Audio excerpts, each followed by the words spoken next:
Hi, everyone. Good afternoon. Welcome to today's Q&A. We're talking about Disability Pride Month, and it is July currently. So happy Disability Pride Month to everyone. My name is Hannah Satterwhite. I am the Individual and Advocacy Navigator here at St. Louis ARC on the Family Supports team. Today, I have Michael Cross with me, and he is a self-advocate and a St. Louis ARC board member, and he's here to talk about Disability Pride Month. So, without further ado, I'm going to go ahead and share my screen, and Michael will take us through a presentation about Disability Pride Month. All So, right. Michael, go ahead and introduce yourself. Hey, what's up, everybody? My name is Michael Cross, but a lot of people know me as Mikey. I was born and raised on October 24th in the city of St. Louis, Missouri. I am on the spectrum, mostly Asperger's syndrome, but now it's just called autism spectrum. I have ADD, not ADHD. I experienced with depression. I had been diagnosed with depression since middle school, and I have language impairment. Now that I've been diagnosed with that since elementary school. So yeah. I had been the MC at Disability Rights Legislative Day in Jefferson City for the past 3 years. And then the first year in 2022, I have accepted the governor's proclamation for Developmental Disabilities Awareness Month in Missouri.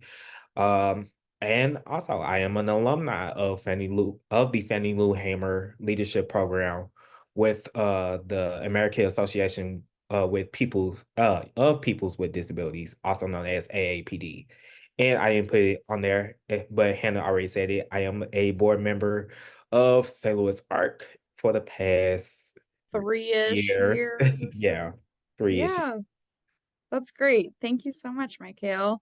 So, you wanted to tell us a little bit about yourself and your future goals as well. Yeah, so my biggest goals is to eventually attend HBCU. I put Morehouse College there because that's easily my first choice. But any HBCU, like as you can see, I have on a Howard sweatshirt, or Harris South State University, or even just like Dillard University.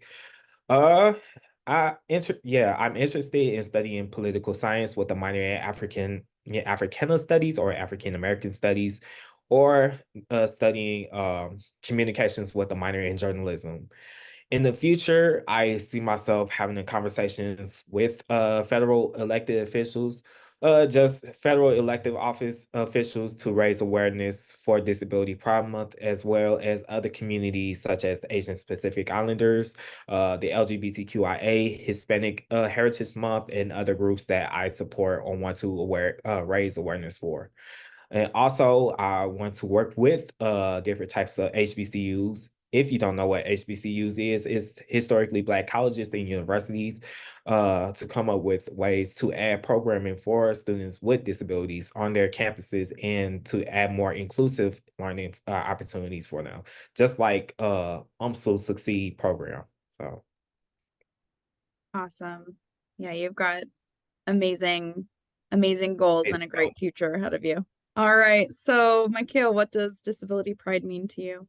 for me, Disability Pride Month means just being included, just having a seat on the table, not only with friendships, but also in professional settings.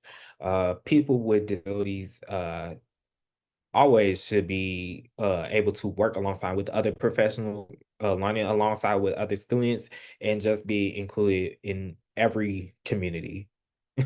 And also just having the knowledge about their own experience and be able to speak up when decisions are being made about them. And just just make me proud just to see when people accept each other for who they are. So, So, what's the history of Disability Pride Month? you know what? Disability Pride Month has a enrichment history, just like uh with the LGBTQIA Pride Month, Black History Month. So during the 1990s, around March, they individuals with disabilities protest in the national capital. and they got arrested for it. But in July 26, 1990, what whoever was in office, they signed a bill called the American Disabilities Act, also called the ADA, which was passed in July 26, 1990. And that's when Disability Pride Month takes place in the month of July. And this year, the ADA turns 34 years of age. And the ARC of the United States has a National Council of Self-Advocates, and they chose the theme, "We Want a Life Like Yours" for Disability Pride Month 2024. Awesome. So the ADA made it a little bit more accessible, Mhm. a little more possible for people to participate in their communities without being discriminated against. Um, and yeah, that's why we celebrate in July, is the passage of the ADA happened in July. So that's great. Great to know. I like how you mentioned that it took a lot of work, a lot of activism and Mhm. protesting, and probably a lot of time, um, people working on this. All right, and we've got an image of the disability pride flag. So we have a kind of a grayish black rectangle with stripes of red, gold, white, blue, and green going across, like diagonally across the center. Mhm.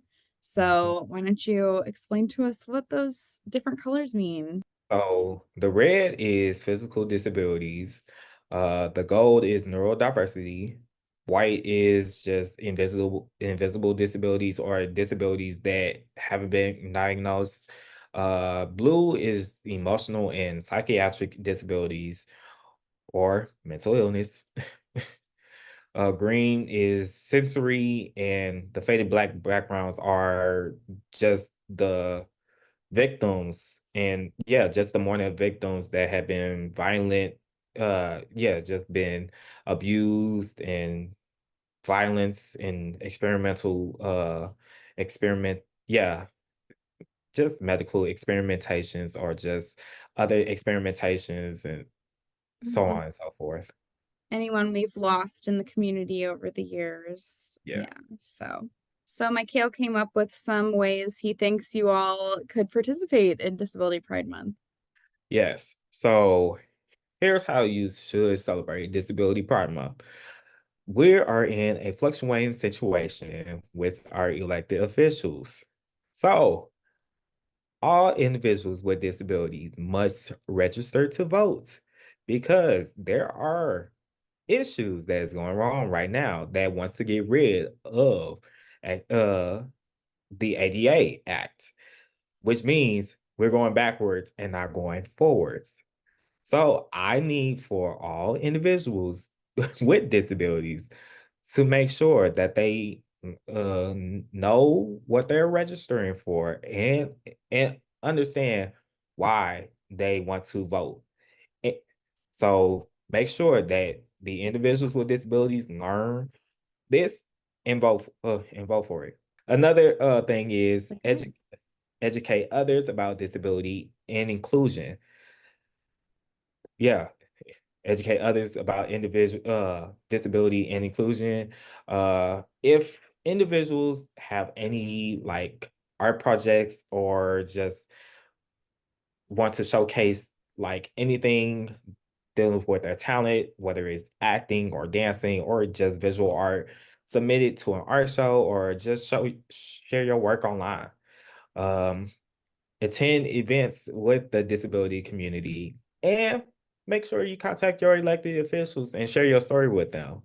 It don't have to be a phone call. It could be yeah, like an email or even just a meeting face to face in person, or even just like a Zoom meeting. And And just now is a really good time of the year to contact your elected official actually in your hometown. oh yeah, absolutely. Because they're not in Jeff City at the moment. So yeah, invite them to your school or your program, or invite them to get coffee or talk on Zoom. That's a good point. So you mentioned that it was really important to you that people tell their own story and reach out to their elected officials. Why do you think it's important that people with disabilities are speaking for themselves on these issues? It's very important because it's basically your story that you want to tell, and like different. And a lot of times, I would say this for myself. A lot of times, I feel like we don't speak up enough for our stories to be heard, to get the resources that we need in order to be more proficient in with our lives and more accessible. And do you think that, maybe a lot of the times people with disabilities could be overlooked if they don't feel empowered to tell their story? Mhm. I think we had a few people asking questions. This is a great question in the chat for you, Michael. Mhm. So, if someone is trying to build up their pride, what are some resources that you have or some thoughts you have about how to be more prideful of disabilities? So, maybe how do you use this in your own life, or how would you advise that other people become more prideful of their disabilities in their I community? mostly tell I basically like go on social media and use it as my platform to embrace disability pride month. I know like the beginning of July 1st, I put my put pictures and in my posts on Facebook, LinkedIn, Instagram, Twitter. Well, it's not called Twitter, it's called X. Uh, but yeah, I basically just put that out there just to make sure that everyone is aware of my story. Most of the time, I don't like to tell the story about my disability because I feel like people will take that as an advantage. But now that me being older, I'm just like, okay, let them know about it because a lot of times people, and I say this for my community, the Black community, they don't know about Disability Pride Month, and that is something that we have to make sure that we spread the news regardless of what community is, or just race, sexuality, gender, religion, whatever. We just have to spread the awareness of it.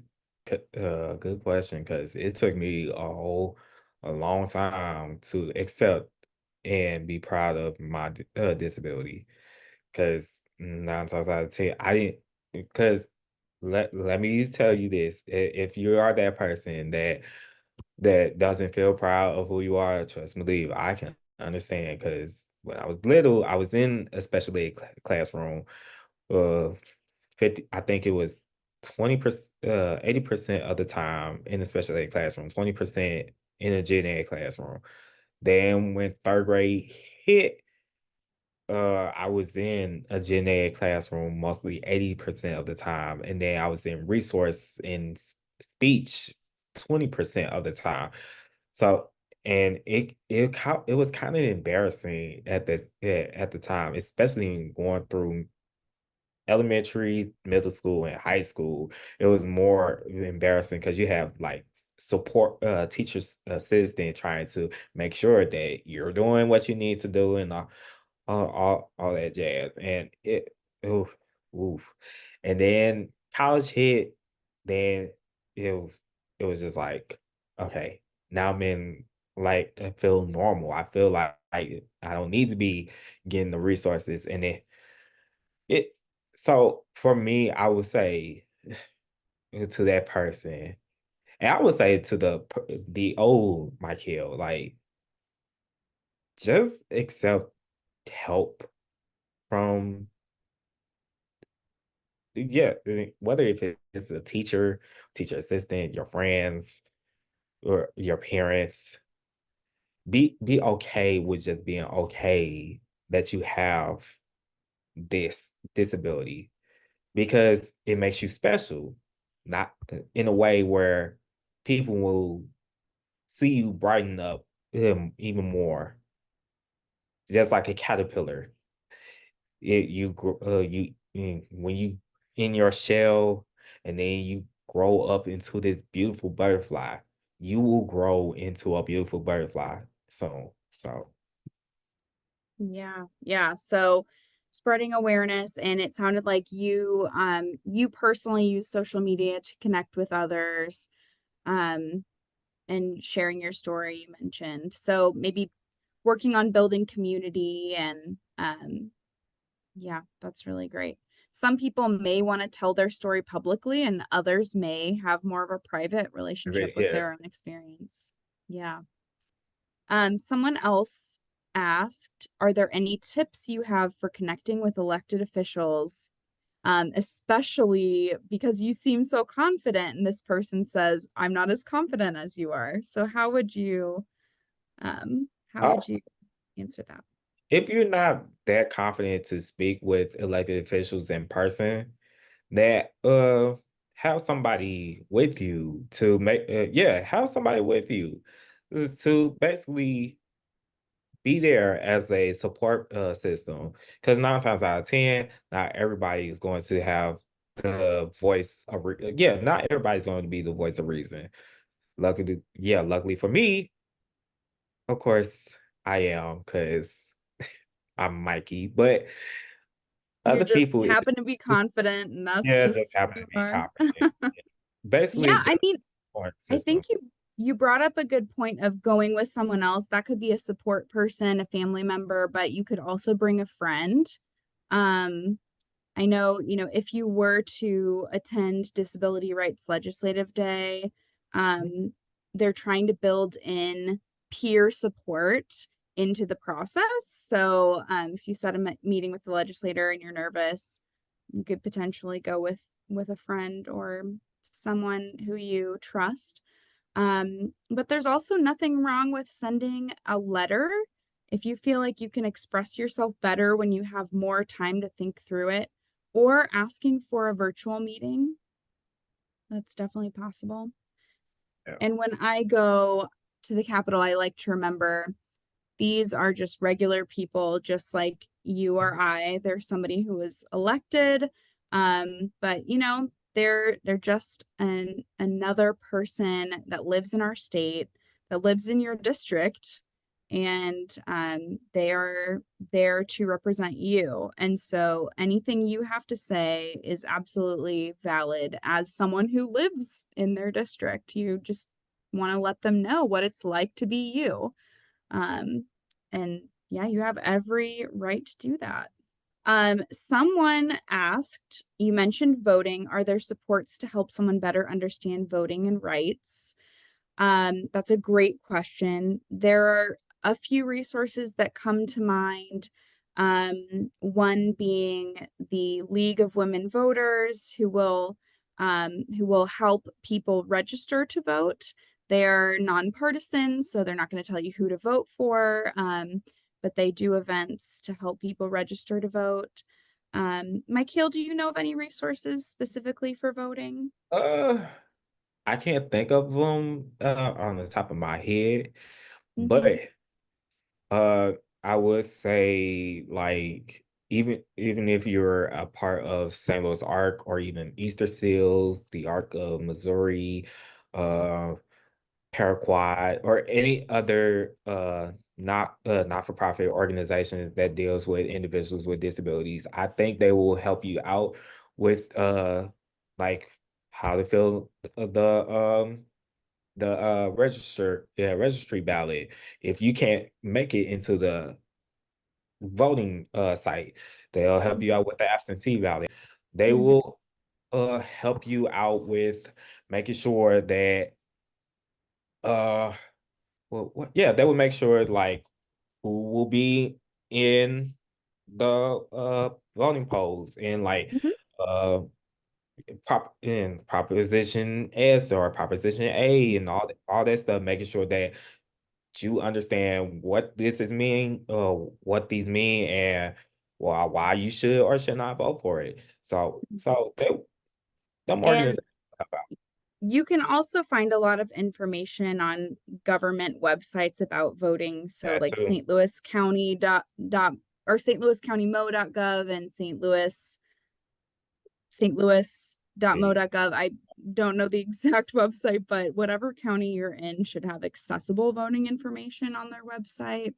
But when in doubt, if you need support with navigating how to register to vote, a navigator at the ARC would be happy to help you with that. So reach out to us if you need additional support, I would say, for voting.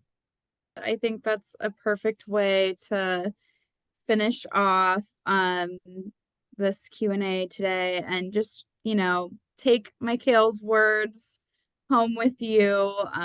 Everyone is different, and that's an awesome way to end it, that we all have our own gifts and wonderful things about ourselves. So thank you so much for being here today. Do you have anything else to add, or anything else you want to say about yourself or your work that you're doing in this world of advocacy? Stay tuned. You might see something in the future. Or Yep. from me. So just stay tuned. Yeah. Awesome. Well, thank you so much, everyone, for tuning in. We're so happy to have everyone here, and have a wonderful Disability Pride Month. Woo-hoo. Um, please celebrate in any way that feels right to you, and we are glad you're all here. Thanks, everyone. Have Thank a good you. rest of your day.